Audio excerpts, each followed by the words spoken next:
here's something that fascinated me. We're going to hear Right. from Michael Bidwill on the important question of whether or not the quarterback of the Arizona Cardinals, a guy that they can't just quickly get rid of because of his contract, Kyler Murray, will he have input in what the team does when hiring a next coach? Here's Bidwill on that.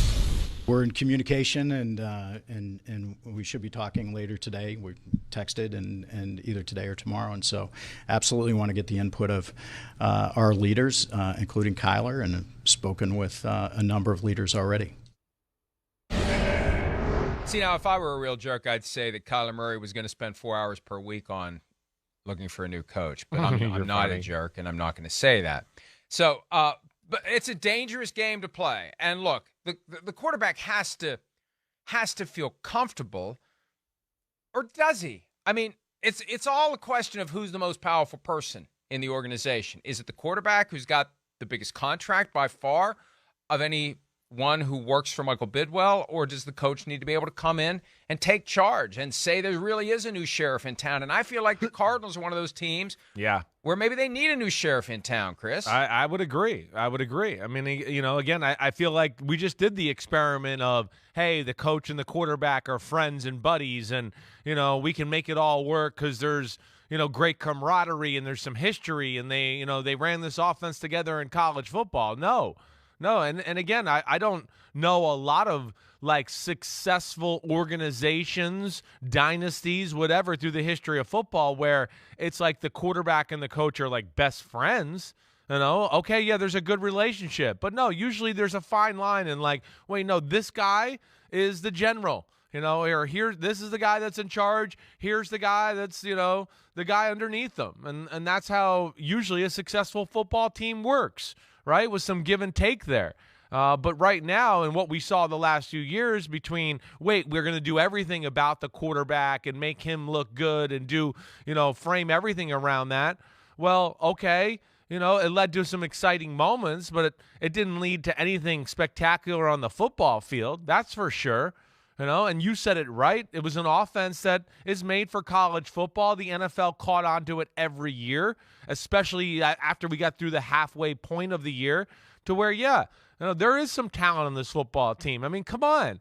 I mean, that offense, what they got there a little bit, there's DeAndre Hopkins, Hollywood Brown, Rondale Moore.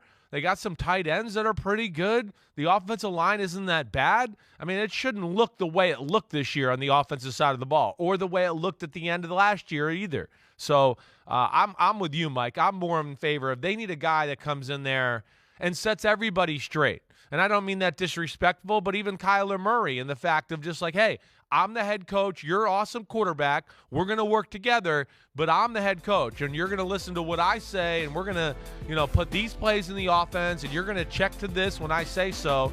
And I feel like, that's kind of been lost in Arizona during this little era here. And maybe that's what Kyler Murray needs. Back when things were falling apart for the Cardinals far earlier than usual, usually they start off good to great and then it falls apart. We were talking about whether or not it will take a coach who is very aggressive with Kyler Murray and tells him this is how it's going to be. And Murray realizes if I truly want to be great, I need to buy in. I need to submit. I need to go all in. I need to make this my full obsession. I can't just rely upon my supreme athletic skills. I have to study and study and study and study. And there was a point this year when the Cardinals were playing on Monday Night Football and they had Larry Fitzgerald on the ESPN pregame show, and it was the closest I've ever seen to Larry Fitzgerald being pointed about Kyler Murray, and he did it in a backhanded way by over-the-top praise of Colt McCoy and his preparation and his work ethic and his attention to detail, and by implication, he was saying Kyler Murray doesn't have that. At some point, if you're going to be the guy that you want to be, if you're going to be the best possible football player, if you're going to be the best at anything it is that you're trying to do in a competitive field where others are signing over their lives to be the best they can be. At some point, you got to sign over yours too. And look, I understand that that's unhealthy and the work-life balance and life's too short and people are too obsessed. It's just a game, yada, yada. I don't care. Look at the best of the best. That's right. They don't just show up and punch a clock at 9 and punch out at 5 and go home and do whatever they want to do the rest of the night. It is a full-time, round-the-clock, year-round obsession if you want to be the best of the best. And that's the conversation somebody has to have with Kyler Murray. Plain and simple. Kyler, you're getting older now. Time to mature or not. You got to make the decision. What do you want to be when you've grown up? What are you going to be now that you have grown up? That's the kind of coach they need if they want to get the most out of Kyler Murray. Yeah, I don't disagree with anything you're saying there. Obviously, there's some things about his preparation or whatever that need to go up to another level. I don't think he would deny that. And back to the contract talk, which, back last year, disrespectful that language was in there, but still shows us that there was concern there. And it goes along with some other things that we've heard, through the grapevines of the NFL there. So that's where, again, it doesn't, to our eye, it looks like he's got to step up in that department a little bit. And then I think that's also where the coach conversation that we were just having comes back into play as well, because that's what a great head coach is going to do. He's going to show you, wait, you need to do some of this. No. When I worked with this great quarterback or before, this is how they approach the game. And that's what can make a good player great. I think Drew Brees got a little bit out of Sean Payton. Right? Sean, no, we got to do this, right? So there's got to be that coach that can drive you, be competitive, push the buttons the right way. And it doesn't always necessarily mean you're best friends and, you can drink a beer with them. Again, I think when we got back into it, you get into the great dynasties of the sport, right? I mean, you go through it. There's quarterback coach friction, actually. Terry Bradshaw, right? Chuck Noll, that was no great relationship there. Joe Montana and Bill Walsh. What? I mean, Joe Montana won 2 Super Bowls. All Bill Walsh tried to do is for 4 years after that was replace him with Steve Young and anybody he could, right? There was that. Jimmy Johnson, Troy Aikman. I mean, again, Belichick and Brady, you can go through it. A lot of great coach quarterback skipped over a fairly important one. And who did I miss? Skipped over one that you know pretty well. Your dad. Well, I know. I didn't want to put him in the. Parcells. I didn't want to put him in the dynasty category there, but that yes, I was going to go there but too. Still, right. Still, it's a formula that's tried and true. In the 80s. Right. It's a formula that's tried and true. You have to have healthy or maybe unhealthy tension at some point, and before you even get to the point where that tension is there, the player has to embrace what it means, especially in today's NFL, where it is around the calendar obsession for the best of the best. You've got to be willing to match that in order to compete with it on a consistent basis. And that was one of the things that Kyler Murray was going to have to get used to. He had lost 3 total games in his life before he came to the NFL, between high school and college. And it's different in the NFL. That was one of the concerns. How's he going to do when it's no longer as easy as it's been? It reminds me of and I think some folks out there can relate to this. You go through high school and it really isn't that hard to get good grades, and you feel like you're kind of smart. Yeah. It's not all that hard. You don't have to put in a ton of work, and then you go to a good college, and all of a sudden it's kicking your ass, and you got all the distractions that go with being 18, 19 years old, and your day people got beer, and you really do, and it's hard, and it makes your brain hurt, and you don't really understand it. You have to decide. You have to decide, which way am I going to go here? Am I going to make the commitment like I've never made it before, or am I going to fall off and accept that some things take a lot of work and I just don't feel like doing it? Yeah. And that's the coach that Michael Bidwill needs. And before he even gets there, Chris, he's got to hire a GM too. I want to say this about Steve Keim. People wonder why Steve Keim lasted as long as he did. This is a very simple psychological analysis. We talk from time to time about the commissioner being the pincushion for all of the owners, so he's the shield for their unpopular viewpoints and approaches. He's the one that gets blamed, not them.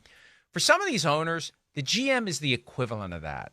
The GM is the guy that lets the owner do whatever the owner wants to do, and the GM takes the fall for it if it doesn't work. And the owner kind of likes to have a GM.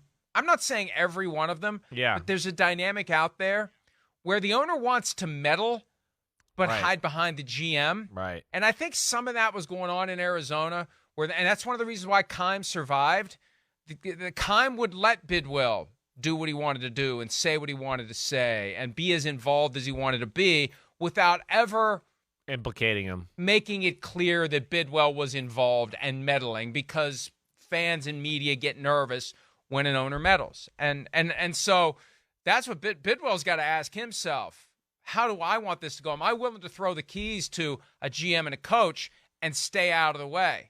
and not dabble in this. Just let them do their thing, and I'll just be glorified fan. That's part of what he's going to have to process as he makes his hires. Yeah, it definitely is. I don't know how much of a meddler he is. I don't know the history of that there, but that is. It's again, that's the decision, an owner has to make, the sacrifice. Yeah, do you want a guy that's going to be all over the details and everything? And yeah, you're going to have no say, but you're going to be successful? Or do you want to, play with your little fantasy football team and have say and do things, but recognize that, that's not your expertise and that there's some things there that could go wrong and you won't be as successful as a football team.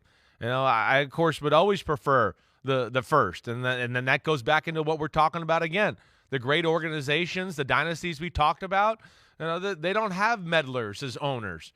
They have guys that understand to delegate responsibilities in fields that they know they're not qualified to make big decisions in. So we'll see where this goes, but this is a big one. It is. And it is to Michael Bidwill's point, and what I would throw out there is, even in respect of Steve Keim, there is some things on the football team that you look at and go, this is not a hard or a big turnaround here. They got a phenomenal secondary. They got good linebackers. Defensive line's okay. They need some difference makers there. That's for sure. But, offense, we hit on it. There's plenty of talent to go around. They got to improve the O-line a little bit. Hey, running back, maybe that's an issue. But this isn't one where you go, oh, wow, man, they really got issues across the board, and I don't even know where to begin here. No, they got a lot of the dirty work already done, and I think that could be appealing to the coaches that are out there looking for a job. You mentioned DeAndre Hopkins. Cap number for 2023, Chris, over or under $24.5 million? What do you think? Well, since you're asking me that, I'm going to say it's over that, and that's a lot of money for DeAndre Hopkins.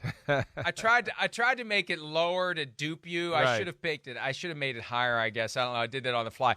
$30.75 million is the DeAndre Hopkins cap number. So the new GM is going to have to either rework that contract to keep him around, or it's time to say, we're moving on from DeAndre Hopkins. That's part of the decision-making process that the new regime is going to have to engage in. Hi, I'm Mike Tirico, and thanks for watching. Make sure to hit subscribe for the latest news and highlights from NBC Sports.